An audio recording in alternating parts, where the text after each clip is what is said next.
Olá, saudações na gloriosa paz de Jesus Cristo, nosso Senhor. Vamos crescer na graça e no conhecimento? Então fica comigo, pois nos próximos minutos estarei lendo o texto bíblico de Marcos, capítulo 9. A cura de um menino. É só alguns minutos e nesses minutos veremos a importância de ter fé. Antes, abençoe o canal compartilhando e deixando o seu like. Olha só, o texto diz assim. E Jesus terminou dizendo: eu afirmo a vocês que isto é verdade. Então, aqui, algumas pessoas que não morrerão antes de verem o reino de Deus chegar com poder. 6 dias depois, Jesus foi para um monte alto, levando consigo somente Pedro, Tiago e João. Ali, eles viram a aparência de Jesus mudar. A sua roupa ficou muito branca e brilhante, mais do que qualquer lavadeira seria capaz de deixar. E os 3 discípulos viram Elias e Moisés conversando com Jesus. Então Pedro disse a Jesus: Mestre, como é bom estarmos aqui. Vamos armar 3 barracas, uma para o Senhor, outra para Moisés e outra para Elias. Pedro não sabia o que deveria dizer, pois ele e os outros 2 discípulos estavam apavorados. Logo depois, uma nuvem os cobriu e dela veio uma voz que disse: Este é o meu filho querido, escutem o que ele diz. Aí os discípulos olharam em volta e viram somente Jesus com eles. Quando estavam descendo do monte, Jesus mandou que não contassem a ninguém o que tinham visto, até que o Filho do Homem ressuscitasse. Eles obedeceram à ordem, mas discutiram entre si sobre o que queriam dizer essa ressurreição. Então perguntaram a Jesus: por que os mestres da lei dizem que Elias deve vir primeiro? E ele respondeu: é verdade que Elias vem primeiro para preparar tudo, mas por que é que as escrituras sagradas afirmam que o Filho do Homem vai sofrer muito e ser rejeitado? Eu afirmo a vocês que Elias já veio e o maltrataram, como quiseram, conforme as escrituras dizem a respeito dele. Quando eles chegaram perto dos outros discípulos, viram uma grande multidão em volta deles. E alguns mestres da lei estavam discutindo com eles. Quando o povo viu Jesus, todos ficaram admirados e correram logo para o cumprimentarem. Jesus perguntou aos discípulos: o que é que vocês estão discutindo com eles? Um homem que estava na multidão respondeu: Mestre, eu trouxe o meu filho para o Senhor, porque ele está dominado por um espírito mau e não pode falar.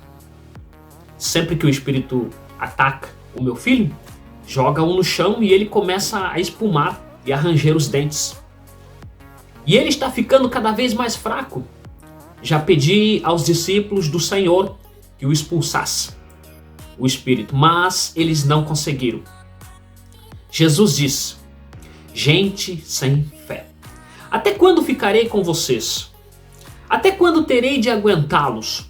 Traga o menino aqui.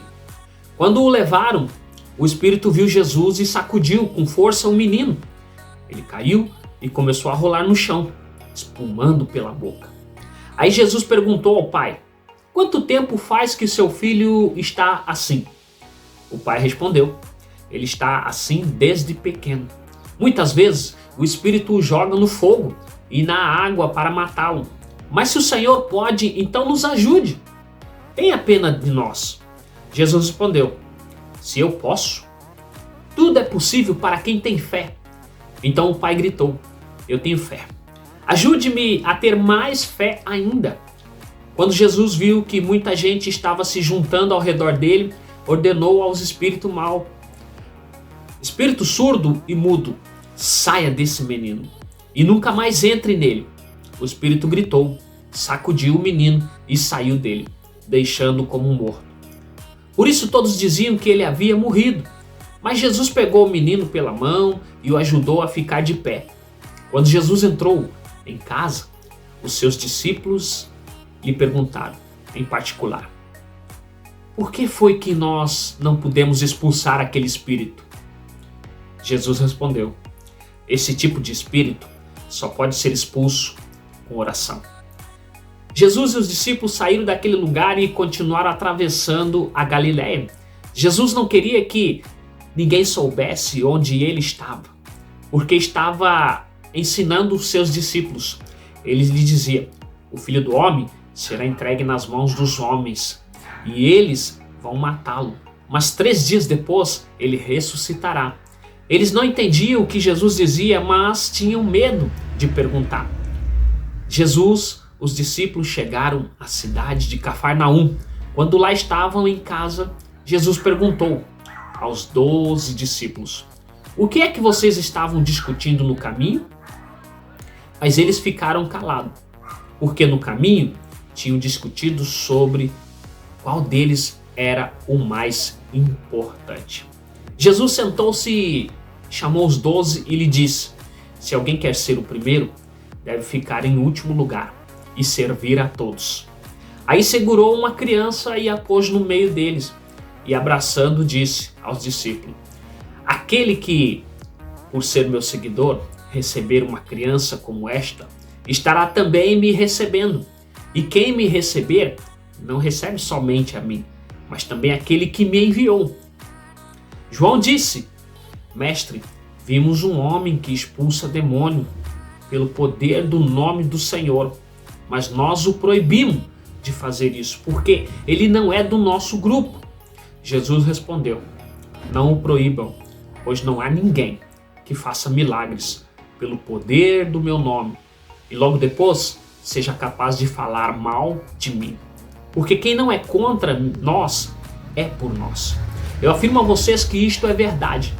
Quem der um copo de água a vocês, porque vocês são de Cristo, com toda certeza receberá a sua recompensa. Jesus continuou: quanto a estes pequeninos que crê em mim, se alguém for culpado de um deles me abandonar, seria melhor para essa pessoa que ela fosse jogada no mar com uma pedra grande amarrada no pescoço. Se uma das suas mãos faz com que você peque, corte-a fora. Pois é melhor você entrar na vida eterna com uma só mão do que ter as duas e ir para o inferno, onde o fogo nunca se apaga. Ali veremos que os vermes que o devoram não morrem e o fogo nunca se apaga. Se um dos seus pés faz com que você peque, corte-o fora, pois é melhor você entrar na vida eterna aleijado do que ter os 2 pés e ser jogado ao inferno.